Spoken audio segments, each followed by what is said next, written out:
Bon, vous le savez très bien, ce jeudi aura lieu Brésil-France. Comment rater un choc aussi attendu? Certes, il y aura quelques absences, surtout du côté brésilien. On a vu la grosse blessure de Rodrigo, la blessure de Guimarães, la blessure également de Gabriel. Il y a des gros noms qui seront absents.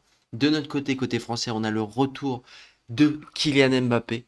Comment, avant toute chose, ne pas parler de 5 rencontres Brésil-France avant, tout simplement, avant de voir mon 11 pour ce match, comment se préparer pour ce match, comment ne pas se rappeler, bon déjà cette victoire, moi je vais pas vous mentir, je suis né en 98 et j'étais pas présent, j'étais pas là, j'étais dans le ventre de ma mère, donc tout simplement ce Brésil-France je l'ai pas vu, mais je l'ai revu en replay, quel match, la France était sur le toit du monde, excellentissime, et en fait, bah comment ne pas, comment est-ce qu'un Brésil-France ne peut pas nous exciter? Pour moi, le vrai Brésil-France, c'est celui de la Coupe du Monde 2006, avec le but de Thierry Henry. Je pense qu'ici, tout le monde s'en souvient. Excellentissime. Et puis après, voilà, je vais pas faire l'ancien. Demi-finale de Coupe du Monde 58, j'étais pas là. Tournoi de France 97, j'étais pas là, j'ai déjà vu ce coup franc légendaire de Roberto Carlos. On l'a tous vu. Et pareil, les quarts de finale de Coupe du Monde 86, bon, pareil, j'étais pas, si je dis pas de bêtises, il y avait un scandale ou je ne sais plus quoi. Bref, peu importe. Peu importe, là on va passer aux choses sérieuses. Le 11 qui doit jouer jeudi, l'équipe de France. Pour moi, ce 11 doit être, ce que je vais vous dire, doit être le 11 mis par Didier Deschamps. Attention, il risque d'avoir des surprises. On me connaît, j'aime pas trop Kylian Mbappé, ça risque de m'influencer pour tout ça. Bref, on va voir ça tout de suite. Footix parisien pour vibrer chaque jour. Les couleurs de Paris, c'est l'amour toujours. Actu déchaîné, prépare-toi au détour. PSG, c'est la vie, la passion, le parcours. Yo yo les petits frérots, Footix parisien, vous connaissez déjà. Aujourd'hui, c'est pas premier sur les news du Paris Saint-Germain, c'est premier sur les news de l'équipe de France. Parce qu'avant tout, on est parisien, mais jeudi soir, le, toute la France entière, Marseillais, Lyonnais, Parisien, sera derrière l'équipe de France, notre chère et tendre équipe de France. Commençons par le gardien. Bon, je pense qu'au gardien, là, il n'y a pas beaucoup de surprises. Celui qui me dit qu'il va mettre Lucas Chevalier ou Brice Samba, trompé. Mike Maignan, même s'il ne nous fait pas sa meilleure saison, hein, ça reste quelqu'un de solide, capitaine au Milan AC, qui aurait pu être capitaine en équipe de France. On va voir si Kylian Mbappé va jouer entièrement le match. Je ne suis pas sûr, surtout pour un match amical. Je ne pense pas qu'ils vont prendre le risque. Bref, capitaine Magic Mike sera présent ce jeudi soir pour martyriser les attaquants brésiliens. Défense centrale. Là, on commence à avoir du lourd. On commence à avoir du très lourd. Il y a le débat ou pas Mécano Konaté. Moi, je vous dis les termes. Je vais vous dire les termes très très gentiment. Konaté, t'es mignon, mais à chaque fois que je te regarde jouer au foot, t'es nul. Je t'aime beaucoup en interview, je t'aime beaucoup, vous voyez, en conférence de presse, il nous parle de prendre le capitana de l'équipe de France. Alors, vous voyez ce que je veux dire? C'est un joueur très sérieux, machin, machin. Mais non, Konaté, t'es trompé. Non, Konaté, il va pas pouvoir. Voilà, ça va être sans Konaté, surtout Mécano à, au Bayern de Munich, il nous fait une top saison avec le Bayern de Munich qui est, je pense, pour moi je vous le dis, le Bayern de Munich pour moi qui est le grand favori de la Ligue des Champions, qui est la meilleure équipe du moment et Mécano n'y est pas pour rien. Bon, défenseur central gauche, je pense que là pareil, pas de surprise si je le trouve, on va appeler William Saliba. Excusez-moi, je viens de voir que William Saliba, j'avais même pas vu l'information, je viens de voir que William Saliba était blessé. Bon, je crois que je te dois des excuses, Konaté, parce que je pense que là, vu les joueurs qu'on a en place, après tu peux mettre aussi Lucas Hernandez, hein.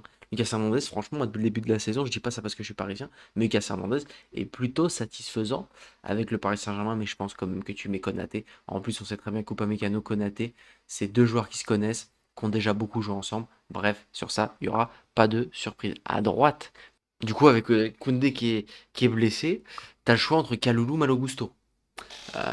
Ça dépend ce qu'on va vouloir faire. Moi, je pense que pour un match amical, on peut se permettre des risques avec Malo Gusto. Je dis des risques parce qu'il est plus offensif que Kaloulou. Moi, honnêtement, je vais vous mettre ce bon vieux Malo Gusto qui, pour moi, est très très fort avec Chelsea, qui est un point fort de Chelsea. On se rappelle qu'avec le Paris Saint-Germain, bref, top joueur. À gauche, là, beaucoup plus de débats. T'as Théo, t'as Lucas Hernandez et t'as aussi Lucas Digne. Qui mettre Théo Hernandez, bon. Malheureusement, on sait il est en Arabie Saoudite et on sait que Didier Deschamps n'aime pas trop les joueurs qui ont été trop longtemps en Arabie Saoudite. En plus, est-ce que vraiment il a le rythme, etc. Est-ce qu'il a vraiment le sérieux? Je suis pas sûr. Moi, je vais vous mettre Lucas Digne. Lucas Digne en équipe de France est très solide, c'est top. Il commence à avoir beaucoup de sélections. Pour moi, franchement, je partirais sur Lucas Digne. Maintenant, milieu de terrain.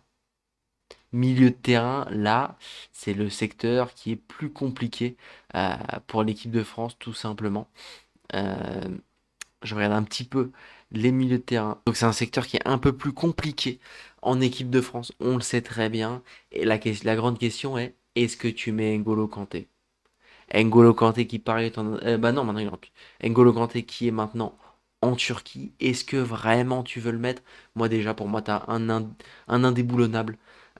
Pour moi, ça, c'est Tchouaméni. Honnêtement, je vais mettre Tchouaméni en numéro 6. Et pour moi, vu sa saison avec le Real Madrid qui est vraiment top, il nous fait sa première vraiment top saison. Il aura fallu que Kroos et Modric partent pour qu'il ait vraiment du temps de jeu et pour qu'enfin il puisse jouer à sa place. Avec lui, moi je vais vous dire les termes, les gars. Je mets Warren Zaïre-Emery. C'est tout simplement un top joueur avec le Paris Saint-Germain. Après, les gens vont dire, ouais, Footix Parisien, tu mets ça parce qu'il est parisien. Mais j'aurais mis Lucas Hernandez. Voilà, arrêtez vos conneries.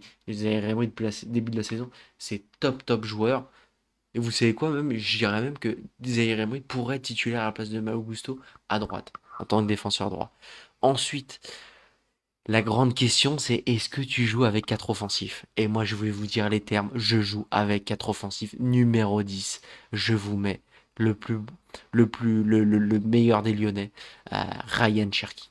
Ah, je vous le dis, j'ai envie de voir Ryan Cherki en bleu. Ryan Cherki en bleu, ça a toujours été des top rencontres. On se rappelle de son entrée contre l'Espagne, où il crée la différence. En plus, contre le Brésil, c'est le genre de match où tu as envie de voir Ryan Cherki. Franchement, t'as pas envie de voir d'autres personnes. Bon, on le sait très bien. Moi, je vous le dis tout le temps, je suis pas pour. Mais on le sait très bien qu'avec Didier Deschamps, tu auras Kylian Mbappé en numéro 9. Moi, je vous le dis les termes, Kylian Mbappé sera pas 9 avec moi. Voilà, Kylian Mbappé, tu t'es gentil, tu vas retourner à gauche, là où tu étais top. Voilà, je veux pas te voir en numéro 9, je veux te voir à gauche, prendre la profondeur. On veut le Kylian Mbappé de Monaco. On veut même pas au début du PSG. Voilà, on veut pas le Kylian Mbappé de Real Madrid. Mais on sait très bien que Didier Deschamps, il va nous casser les pieds à vouloir nous le mettre numéro 9. Et il va nous mettre numéro 9 Thuram. Mais en phase défensive, tu auras Thuram qui va jouer ailier. On va rien comprendre.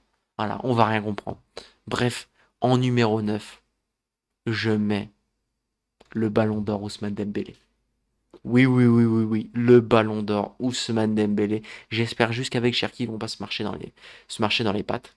Ballon d'or, excellentissime. Moi, je vous le dis, Ousmane Dembélé doit être sur le terrain. Mais regardez l'équipe de France.